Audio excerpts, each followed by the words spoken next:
I want to begin by saying that this account is not for the file. I have a paper notebook that I keep separate from my work tablet and from my work email, and from the regional office's internal documentation system. The notebook does not have a case number on it. The notebook is mine. What I am writing here today, Saturday the 23rd of November, in my home in Pointe Saint-Charles, is for the notebook.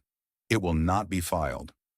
I am writing it because I do not yet know what I'm going to do, and I want a record of my own thinking that exists outside the SAAQ's record of my work.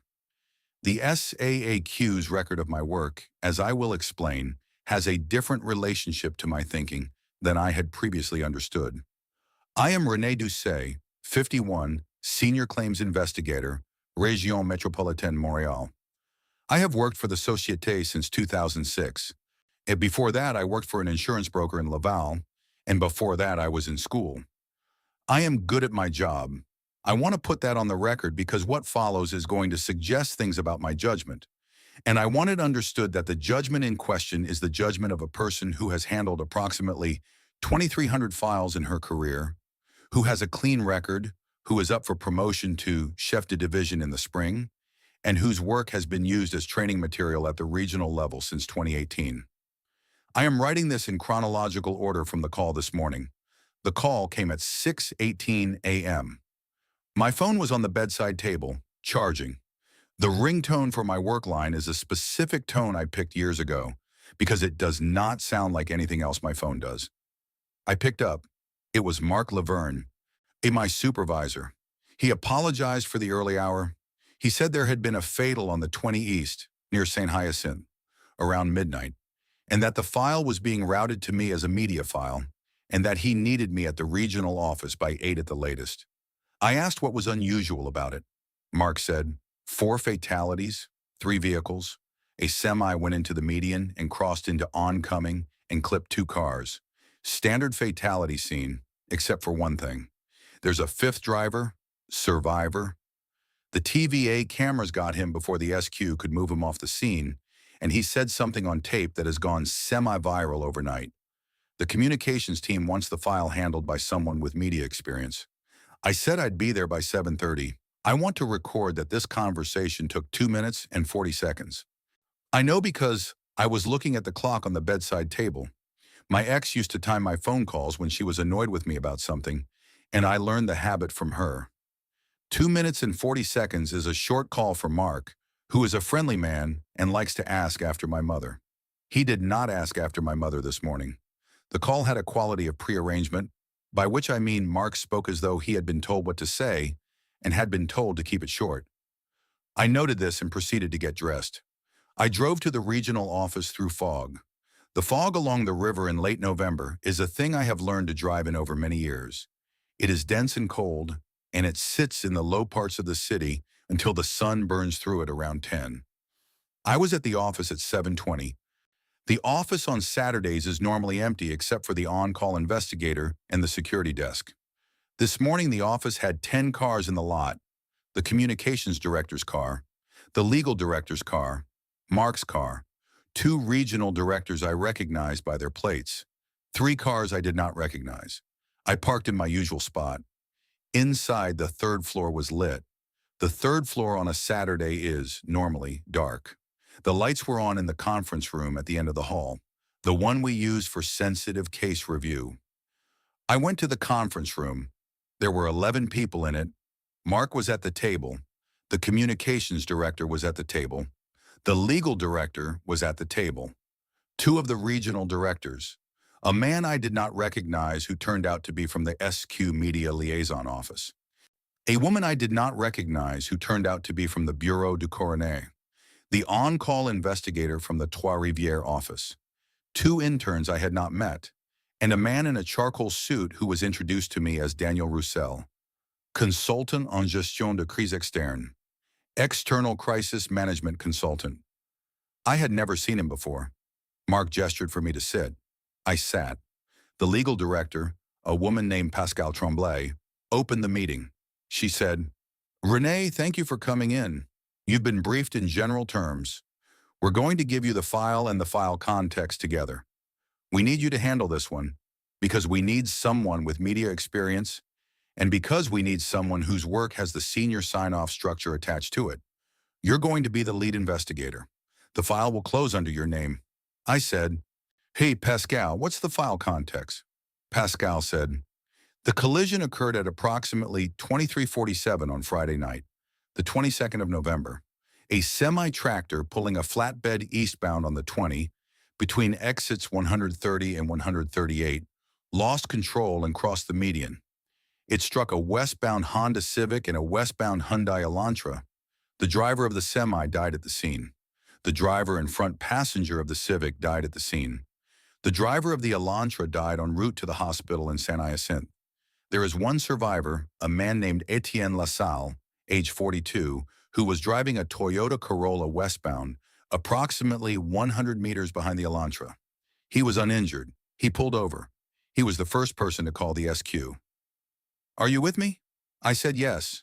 Pascal said, "And what I am about to tell you is not in the file you'll be reviewing. I am telling you in this room, in front of these people, so that you understand the file context before you read the file. You will have my permission to ask questions. Daniel Roussel is here to advise on communications. The SQ liaison is here to coordinate with the criminal investigation, which is concluded. The SQ has determined no criminality. The coroner's office is here to coordinate the death certificate timeline. The interns are here to take notes for Mark. Are we clear so far?" I said yes.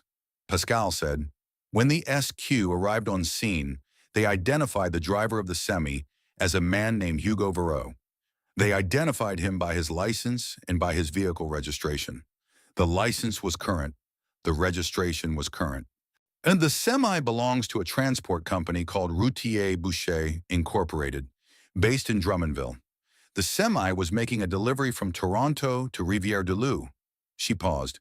"Hugo Verreau died on the 23rd of November, 1994. I want to record that I heard this sentence and that my immediate reaction was a small administrative one. I thought, a names match. Two men named Hugo Verreau, one of whom died 30 years ago. The semi-driver is the other one. We will need to disambiguate." Pascal anticipated this. She said, "The license the SQ pulled from the body is Hugo Verreau's license. The license that was issued to Hugo Verreau in 1991, and that was suspended administratively after his death in 1994. The license number matches the SAAQ's records of the original Hugo Verreau. The photo on the license is the photo from the original license. A young man, 22, light brown hair, blue eyes. The body in the cab of the semi this morning matches the photo. The body is approximately 52 years old by external assessment, which is consistent with the age Hugo Verreau would be now if he were alive. The fingerprints on the body match the fingerprints in the SAAQ's records for the original Hugo Verreau. The body is Hugo Verreau." I said nothing. Pascal said, "I am going to skip ahead to the part of the briefing that matters. The SAAQ has been carrying Hugo Verreau on an open file since November 23, 1994. The file is not a death file. The file is a situation continue, an ongoing situation. The file has been reviewed every 6 months by a senior investigator since 1994. The reviewing investigator has, every 6 months for 30 years, signed off on a determination that Mr. Verreau remains a participant in active vehicular operation within the province. The file has been updated with sightings, route data, fuel receipts, and toll camera footage continuously for 30 years. The file contains, at present, approximately 14,000 individual evidentiary items. It is 6 meters of paper plus a digital archive." I said, "Pascal." Pascal said, "René, you are the 7th investigator to be briefed on the Verreau file. The previous 6 are listed in the file. 2 are deceased of natural causes. 1 has retired. 3 are senior figures within the Société who you have met but who have not been your direct supervisors. By design. The senior figures are not in this room because we do not want to overwhelm you. They are available by phone if you have questions." I said, "Pascal." "The file." Pascal said, "The file is on the table. Mark will leave it with you. You will read it in this conference room. You will have the room until you have read enough of it to brief the survivor's deposition this afternoon. Daniel will brief you on the communication strategy after your file review. You will be in court Monday morning at 9 on the inquest scheduling. Do you have a question right now before we leave you with the file? I had many questions. I asked the only one that seemed both procedural and answerable. I said, what did the survivor say to TVA that has gone viral? Pascal looked at Daniel Roussel. Daniel said, Madame Doucet, when the TVA reporter asked Mr. LaSalle what he had seen, Mr. LaSalle said, and I am quoting from the rough cut, moi j'ai vu le camion, mais j'ai vu aussi quelque chose en arrière du camion. Une voiture qui suivait. La voiture roulait à la même vitesse que le camion. La voiture n'avait pas de plaque. La voiture avait l'air vieille. I saw the truck, but I also saw something behind the truck. A car that was following. The car was driving at the same speed as the truck. The car had no license plate. The car looked old. Daniel paused. When the TVA reporter asked him what kind of car, Mr. LaSalle said, Une vieille Chevrolet. Une Caprice ou une Impala? Brun foncé. Comme la voiture de mon père quand j'étais petit. An old Chevrolet. A Caprice or an Impala. Dark brown. Like my father's car when I was a kid. Daniel said, the car was not at the scene when the SQ arrived. There is no debris from a fourth vehicle. And the TVA cameras did not capture the car directly. They captured Mr. LaSalle saying he had seen it. Mr. LaSalle is, at this hour, in stable condition at the hospital in St. Hyacinthe and is willing to give a deposition. The clip has been online for approximately 7 hours. It currently has 800,000 views. The communication strategy you will be briefed on later concerns the management of public perception of this clip. Do you understand? I said, Daniel, why is the car relevant to my file? Daniel said, the car is in the file. Pascal stood up. She said, Renee, the room is yours. The file is on the table. Mark is in his office. I am in mine. Daniel will be back at 1 p.m. Take the time you need. The room emptied. Mark squeezed my shoulder as he left. I sat in the empty conference room with the file. And the file was not what I expected. I had expected a binder. The file was 4 bankers' boxes stacked at one end of the table and a SAAQ-issued tablet beside them. There was a printed manifest taped to the top box.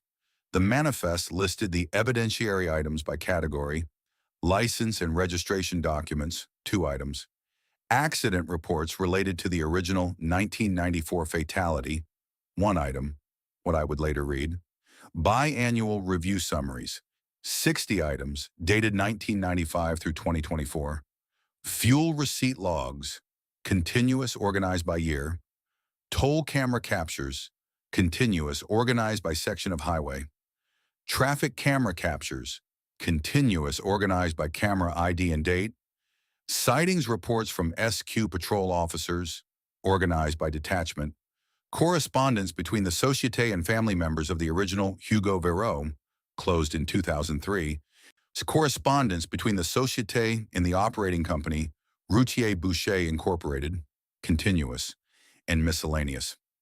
I want to record what I did first. I did not open the boxes. I opened the tablet. I logged in with my SAAQ credentials. I navigated to the case management system. I typed in the file number from the manifest, 1994-MTL-7741. The file came up. The file was assigned to me.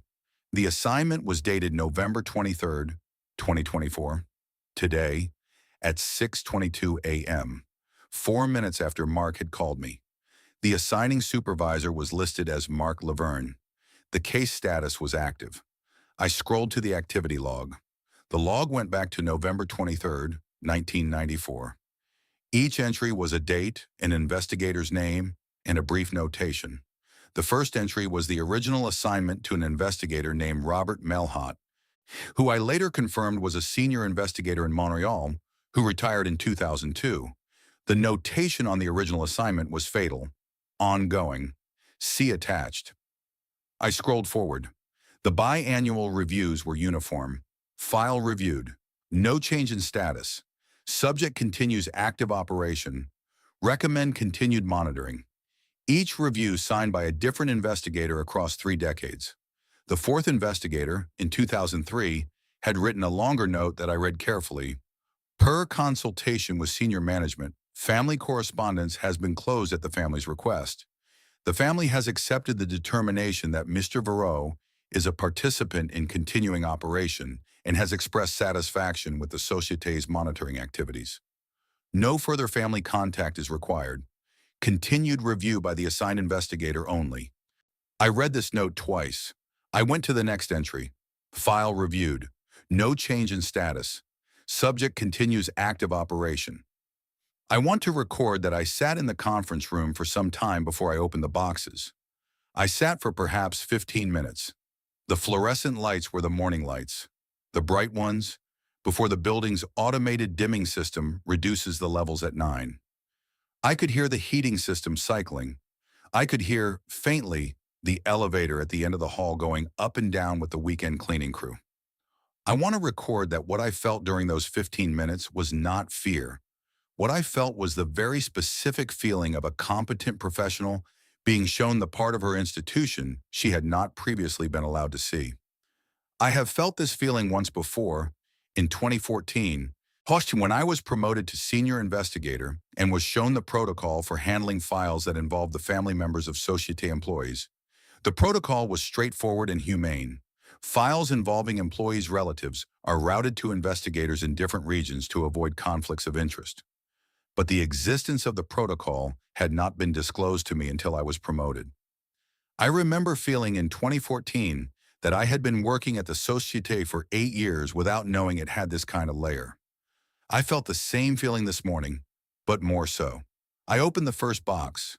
The first box contained the foundational documents, the 1994 accident report, the original death certificate, the original license and registration, a copy of Hugo Verreaux's photograph at age 22, a copy of his fingerprints, taken from the body in 1994, and matched to the photograph and to the SAAQ's database. The autopsy report, which described a fatal collision on the 20 westbound near exit 138 on the night of November 23, 1994. Single vehicle, semi-tractor, driver ejected, blunt force trauma. The location of the original collision was approximately 1 kilometer from the location of the collision this morning. The original collision had occurred on the same date, 30 years to the day. I want to record that I noticed the date match and that I did not have a strong emotional reaction. I had been prepared by Pascal's briefing for the file to contain unusual elements, and a 30-year anniversary of the original death seemed, in the context, almost expected. The first box also contained the foundational anomaly, a sightings log from December 1994. 4 reports from SQ officers in different detachments who had pulled over a semi-tractor matching the description of Hugo Verreaux's vehicle, occupied by a driver matching Hugo Verreaux's description in the weeks following his death. The first report was dated December 4, 1994, 11 days after the fatality. The officer had pulled over a semi for speeding on the 40 near Berthierville. The driver had presented a license in the name of Hugo Verreaux with the original photograph and the original number. The officer had issued a speeding ticket. The ticket had been processed by the SAAQ. The Société had cross-referenced the license and discovered, after some delay, that it had been suspended on November 23, 1994, due to the death of the holder. The officer was contacted. The officer confirmed the encounter, and the officer described the driver as a young man in his early 20s, light brown hair, blue eyes. The officer said the driver had been polite. The officer said he had no reason to suspect the license was fraudulent. The 4 December 1994 reports established the pattern. The Société, in early 1995, opened the Situation Continue file. The decision was signed off by a director general I do not know, who has been deceased for 20 years. The decision document stated, in language I am reproducing from memory because I want to be precise, the Société recognizes that the operational status of Monsieur Verreaux is anomalous and is not consistent with the standard administrative categories of the licensure system. Pending further information, the Société will treat Monsieur Ivero as a continuing operator for the purposes of monitoring and will assign a senior investigator to maintain the file. The phrase pending further information has been in the file for 30 years. No further information has come. I read forward through the file. The pattern of sightings stabilized in 1996. Hugo Vero's semi was sighted on average between 40 and 70 times per year, primarily on Quebec highways but occasionally in Ontario and New Brunswick. The sightings were always polite, brief, uneventful. He paid his tolls. He bought fuel. He did not exceed the speed limit by more than 10 kilometers per hour. He was not involved in any accidents. He was not involved in any accidents. I want to underline that.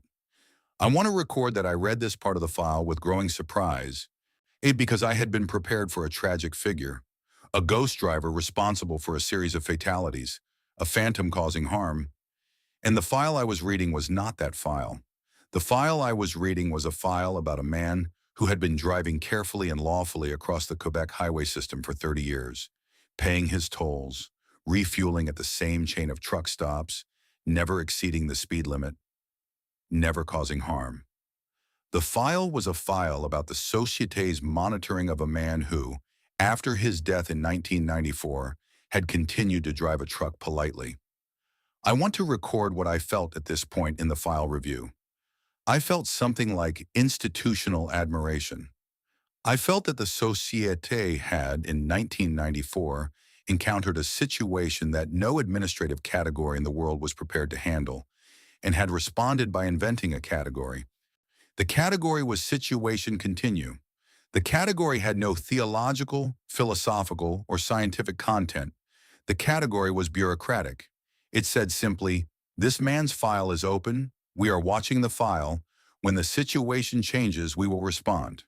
And for 30 years, the situation had not changed, and the file had been watched, and the Société had quietly fulfilled its obligation to the public, which was to know what was happening on the roads. I felt that this was, in its way, beautiful. I want to record that. I felt that it was beautiful. I opened the second box. The second box contained the routine sightings and toll records from 1996 through 2010. I skimmed it. The pattern was consistent. The third box contained the sightings and toll records from 2010 through 2020 and the family correspondence file from 1994 through 2003. I read the family correspondence. The family correspondence is what I want to write about most carefully, because the family correspondence is the part of the file that I do not yet know what to do with. Hugo Vero was survived by his wife, Lucie Vero, who was 21 in 1994, his infant son, Mathieu, who was 8 months old, his parents, Yvonne and Suzanne, and a younger sister, Michelle. The Société's first contact with the family was on December 11, 1994, when the family was notified of the December 4th sighting. The notification was made by the original investigator, Robert Mailhot. The notification letter is in the file. It is 2 pages long. It is courteous, careful, and incomprehensible.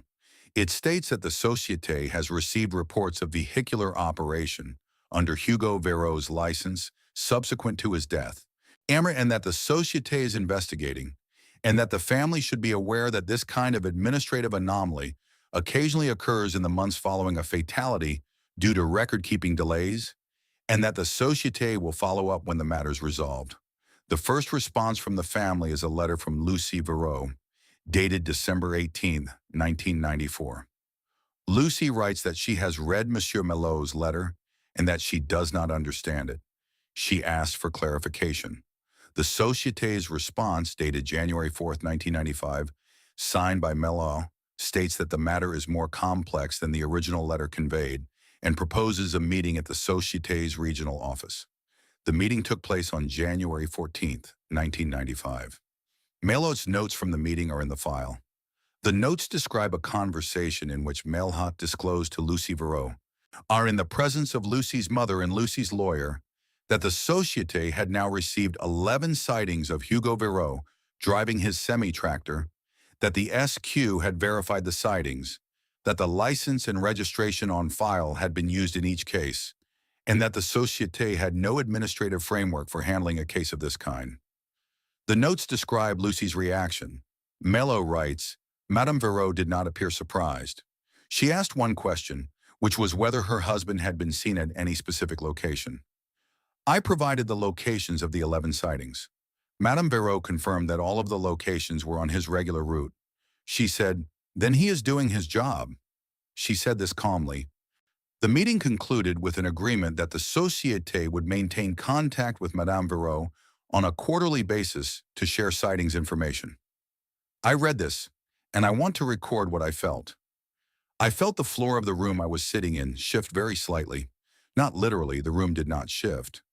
But the framework I had been holding, the framework of an institution maintaining a careful watch on an inexplicable phenomenon, adjusted itself. The framework that emerged was that Lucy Verreau, on January 14, 1995, 2 months after her husband's death, was not surprised that he was still driving his truck. The correspondence continued. Lucy wrote to the Société quarterly for the next 8 years. The letters are short. They are receipts, in effect, for the sightings information. Reçu, merci. Bonne année. Lucy Verreau. Received. Thank you. Happy New Year. In 2002, Lucy wrote a longer letter. The letter is in the file. It says that Mathieu, who was now 8 years old, had been asking questions about his father, and that Lucy did not feel equipped to answer them, and that she would like the Société's correspondence with the family to end. She did not ask the Société to stop monitoring Hugo.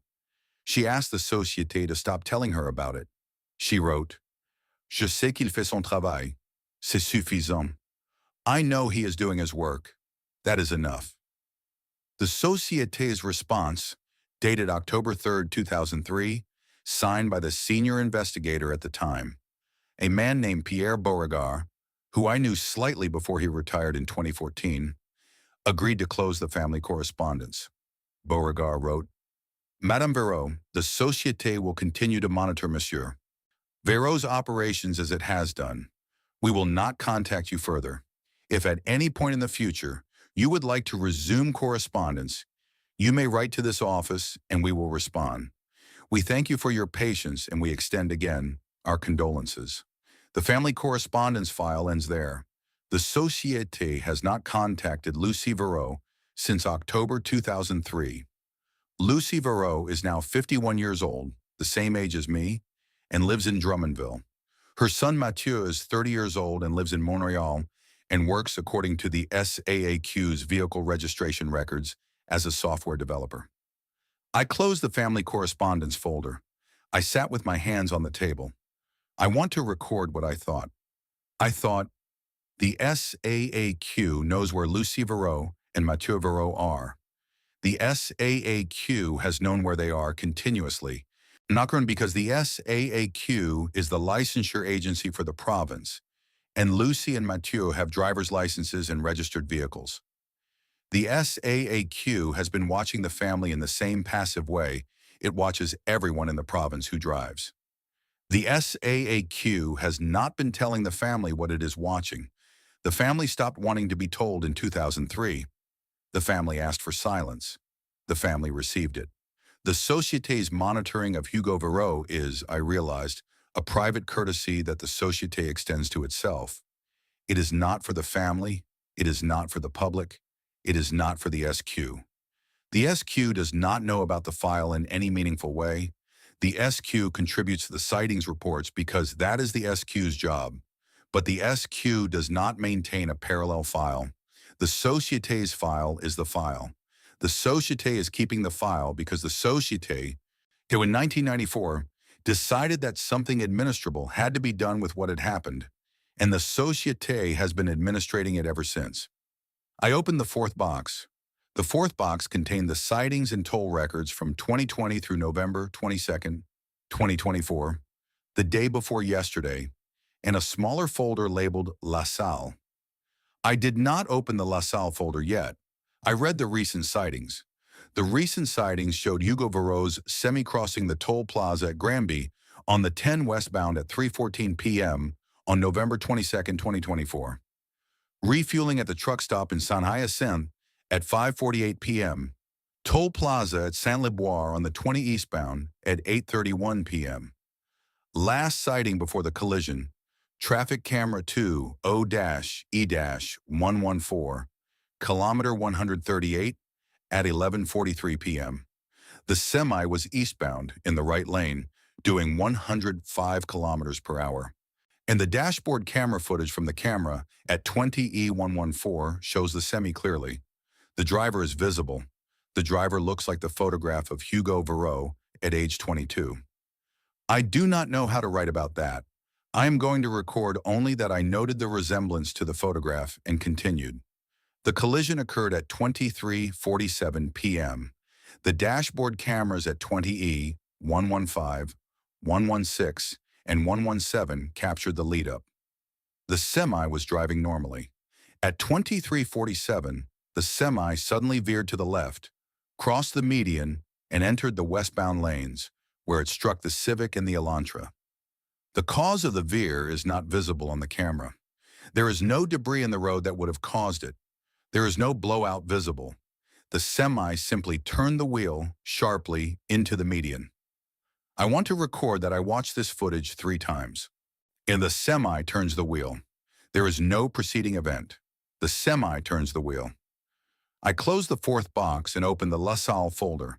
The LaSalle folder contained Etienne LaSalle's deposition transcripts from his preliminary interview at 4:30 a.m. with the SQ at the hospital and 3 previous deposition transcripts. The 3 previous depositions were from 1998, 2007, and 2016. Each deposition was made by Etienne LaSalle. Each deposition was made to a SAAQ investigator. Each deposition concerned an incident in which Etienne LaSalle had been driving on a Quebec highway and had observed Hugo Verreau's semi-tractor and had observed a second vehicle behind the semi that he could not subsequently locate when the SQ arrived. The 1998 deposition. LaSalle was 16 years old, riding with his father on the 40 east of Trois-Rivières, arm in the passenger seat. He saw a semi-tractor. He saw a car behind the semi. He told his father about it. His father did not see the car. The deposition is brief. It was taken because LaSalle's father was a colleague of one of the SAAQ's investigators and had mentioned the conversation to the investigator. The 2007 deposition. LaSalle was 25, driving on the 20 between St. Hyacinthe and Drummondville, alone, returning from a family event. He saw the semi. He saw the car. The car had no license plate. The car was a dark brown old Chevrolet. He pulled over to call the SQ. By the time he had pulled over, both vehicles were out of sight. The 2016 deposition. LaSalle was 34, driving on the 30 west of Sorel Tracy, with his wife in the passenger seat. He saw the semi. He saw the car. He pointed the car out to his wife. His wife confirmed she saw the semi but could not see the car. The November 23, 2024 preliminary deposition. LaSalle, age 42, driving on the 20 East, alone, behind the Elantra. He saw the semi. He saw the car. He saw the semi turn into the median. He saw the car behind the semi continue straight, on the eastbound shoulder, at the same speed, past the collision, eastbound. He saw the car drive past him on his left as he was pulling over. He saw the car continue eastbound, alone, after the collision, until it was out of sight beyond the next rise in the highway. The LaSalle folder also contained a brief summary memo, written in 2016 by the senior investigator at the time, which I will reproduce from memory. Monsieur LaSalle has observed the second vehicle on 3 occasions over an 18-year period. Monsieur LaSalle has not been pursued, harmed, or contacted by the second vehicle or its driver. Monsieur LaSalle has consistently described the second vehicle as a dark brown old model Chevrolet, possibly a Caprice or an Impala, with no license plate, driving at the same speed as Monsieur Verreau's semi-tractor. The Société's position is that Monsieur LaSalle is one of a small number of individuals who appear capable of observing the second vehicle. The Société has determined that no further action is required and that Monsieur LaSalle's observations should be added to the file as supplementary information when they occur. Monsieur LaSalle has been informed of this determination and has accepted it. I want to record that the phrase "a small number of individuals who appear capable of observing the second vehicle" sat in the room with me for some minutes. I went back through the file. I searched the sightings reports for any other reference to a second vehicle. I found 7 other depositions, scattered across the 30 years, from 7 other individuals who had reported seeing a car behind Hugo Verreau's semi. Each of the 7 reported substantially the same vehicle: dark brown, old model, no plate, driving at the semi-speed. The 7 individuals had been deposed as LaSalle had been deposed. Their statements had been added to the file as supplementary information. None of them had been told the larger context. None of them, as far as the file showed, had been approached for further interview after their initial statements. The 7 individuals were named in the file. I recognized one of the names. I want to record this carefully. The name I recognized was Yvon Verreau, Hugo Verreau's father. When Yvon Verreau had given a deposition on August 14, 2001, he had been driving his pickup on the 116 west of Saint-Hyacinthe. He had seen his son's semi in his rearview mirror, approaching from behind. He had not pulled over. He had let the semi pass. He had then seen, behind the semi, a dark brown Chevrolet with no plate. The car had passed him at the semi's speed. He had recognized the car. The car had been Yvon Verreau's own car when his children were small. He had sold it in 1981 to a junkyard in Saint-Hyacinthe. The junkyard had crushed it. He had a receipt from the junkyard. He had given the receipt to the SAAQ investigator at the deposition. The receipt was in the file. Yvon Verreau in the deposition said, "Je sais ce que la voiture est. Ce n'est pas la voiture qui m'inquiète. C'est lui en arrière de Hugo." I know what the car is. The car doesn't worry me. What worries me is that he is behind Hugo. The investigator who took Yvon's deposition in 2001 was Pierre Beauregard. Beauregard's notes asked Yvon to clarify what he meant by "he is behind Hugo." Yvon did not clarify. Yvon said the deposition was over. Yvon left. Yvon Verreau died in 2009 of pancreatic cancer. I sat with the file for a long time. I want to record that I had at this point been in the conference room for almost 3 hours. The fluorescent lights had dimmed to their daytime levels. The heating system had cycled 3 or 4 times. I had not eaten breakfast. I had not had coffee. I want to record what I understood as I sat there. I understood that Hugo Verreau has been driving for 30 years and that he has been followed the entire time, and by the car his father drove when Hugo was a small child. I understood that the car that follows him is not a threat to anyone. The car has not caused an accident in 30 years. The car has not approached a witness. The car has not done anything except drive behind the semi. I understood that the car is visible to a small number of people, of whom Etienne LaSalle is one and Yvon Verreau was another, and that the SAAQ has been quietly cataloging these sightings for 30 years without offering an explanation to anyone. I understood that Hugo's family knew, or partially knew, what was happening, and that they had asked to not be told further, and that the SAAQ had honored the request. I understood that the original investigator, Robert Mailhot, had decided in 1994 to treat the situation as administrable, and that the institution had, in over 30 years, transmitted his decision through 6 successive senior investigators, and that I was the 7th. I understood that the 7th's job was to handle the media file, brief the inquest, and continue the monitoring. I understood in a different register that Hugo Verreau had collided with civilian vehicles last night for the first time in 30 years, and that this constituted a change in the situation. The phrase from the original 1995 Director General's note returned to me. Pending further information, the Société will treat Monsieur Verreau as a continuing operator for the purposes of monitoring. The further information had arrived. The further information was that, after 30 years of polite operation, Hugo Verreau had killed 3 civilians and himself. I want to record what I thought next, maybe because what I thought next is the part I have not been able to think my way through. I thought, the file's premise has been that Hugo Verreau was a continuing operator. The file's premise was, in effect, that the situation was stable, that the dead man was driving in his ordinary way, that the public was not at risk. The file's premise was true for 30 years. Last night, the premise failed. The premise failed in the form of a semi turning the wheel for no visible reason and crossing the median into civilian traffic. I thought, the Societe has been treating the situation as administrable for 30 years because for 30 years it has been administrable. The administration has consisted of watching. The watching has not been an intervention. The watching has been a courtesy to the public, to the family, to the institution itself, was to the dead man, a courtesy that allowed the situation to continue without producing additional administrative or human cost. I thought, the watching may have been the cost. I do not know what I mean by that. I am writing it down because the thought arrived in the conference room and I want to record that it arrived. The thought arrived in the form of a question. The question was, if the Societe had not opened the file in 1994, would Hugo Verreau still have driven for 30 years? Would the car still have followed him? Would last night have happened?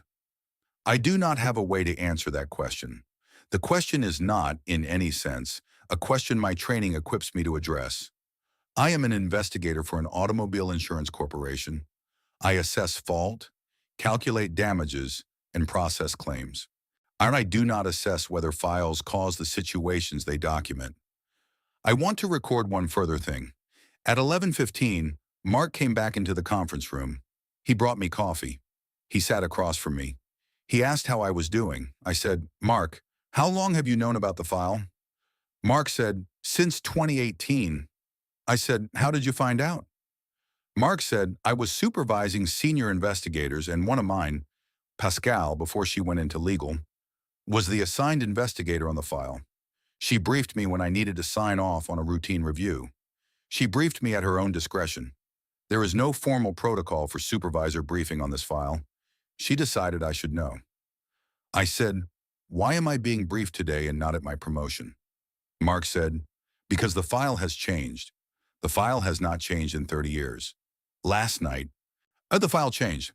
Pascal decided that the new investigator should be briefed in the context of the change rather than in the context of the routine. She asked for you specifically. She believes you are the right person to handle a file that may now require something other than monitoring. I said, Mark, what does it require? Mark was quiet for a long time. He said, Renee, I don't know. None of us know. The instinct is that the situation is no longer administrable as it has been administrated, and that someone has to make a decision about what comes next. Pascal chose you to make that decision because you are good at making decisions in unfamiliar circumstances. The senior figures will support whatever decision you make. There is no protocol. There is only your judgment. I said, Mark, I have been on this file for 4 hours. Mark said, I know. We are not asking you to decide today. We are asking you to begin. Pascal wanted you to know that the decision is yours. She did not want you to be 6 weeks into the file before you understood that you were the one who would have to decide. He left the coffee on the table. He left. I sat with the coffee. I want to record what I am writing this notebook entry for. I am not writing it because I have made a decision. I have not made a decision. I am writing it because I have realized that I am not going to write the decision down in the SAAQ's records when I make it. I am going to make the decision in some other register, in conversation with Pascal, in a memo I sign, in an action I take, and the decision will become part of the file in the way that decisions become part of files, by being implemented and then documented after the fact, with a documentation framed in the language the institution uses for itself. I am writing this entry because I want the version of my thinking that exists outside that frame to exist. I want there to be a record somewhere of the 4 hours during which I read the file, and of what I felt during those 4 hours, and of what I have not yet decided. I want to record that I do not feel chosen. I want to record that I felt, when Mark told me that Pascal had asked for me specifically, the small, sour feeling of an investigator who has been promoted into a problem that her predecessors handled by passing it forward. I am the 7th. There may be an 8th, On the 8th May in 2054, find me in the activity log of the Vero file and read my decision and feel the same small sour feeling. I want to record that I am thinking about Lucy Vero. She is 51. Her husband died 30 years ago. She has been allowed by the institution that monitors his ongoing posthumous operation to not be told what is happening with him for the past 21 years. Whatever I decide, my decision will affect the conditions under which she is allowed to not be told. I do not know whether I will tell her. I do not know whether I will continue the file or close it. I do not know whether closing it is even something a senior investigator can do. The file's category, Situation Continue, may require the situation itself to resolve before the file can close, and the situation has not resolved. The situation has only changed. I want to record that I do not yet know what the situation looks like now. The semi crashed. The dead man died again. In the bureaucratic sense, the body is in the morgue. The death certificate is being processed. The SAAQ is closing the licensure record. But the second vehicle, the dark brown Chevrolet, has not been documented to have crashed. The second vehicle continued eastbound, according to Etienne LaSalle. The second vehicle is, as of this morning, still operating. The file may not close. The situation may continue, with one of the two vehicles having visibly failed and the other still in motion. I want to record that I am going to drive back to the regional office in about an hour. I am going to take Etienne LaSalle's deposition this afternoon. I am going to be briefed by Daniel Roussel on the communication strategy. I am going to attend the inquest scheduling on Monday morning. I do not know what I am going to decide. I want to record one more thing, and then I am going to put this notebook away. When I left the regional office at noon to come home and change clothes before the deposition, I drove west on the 20 toward the city. I drove past the kilometer 138 marker where the collision occurred last night. The eastbound lanes were closed for cleanup. The westbound lanes were open. I drove past. I want to record that, as I drove past, I checked my rearview mirror. I checked it because the file has been in my head for 4 hours, and the file describes a vehicle that follows another vehicle on Quebec highways and is visible to a small number of people. And I wanted to confirm, as a matter of self-respect, that I was not the kind of person who would now begin checking her rearview mirror for that vehicle. The mirror showed the road behind me. The road behind me was empty in the immediate. About 400 meters back, there was a vehicle approaching. I could not, at that distance, identify the vehicle. I drove. I checked again at 300 meters. The vehicle was a dark color. I checked again at 200 meters. The vehicle was a dark brown.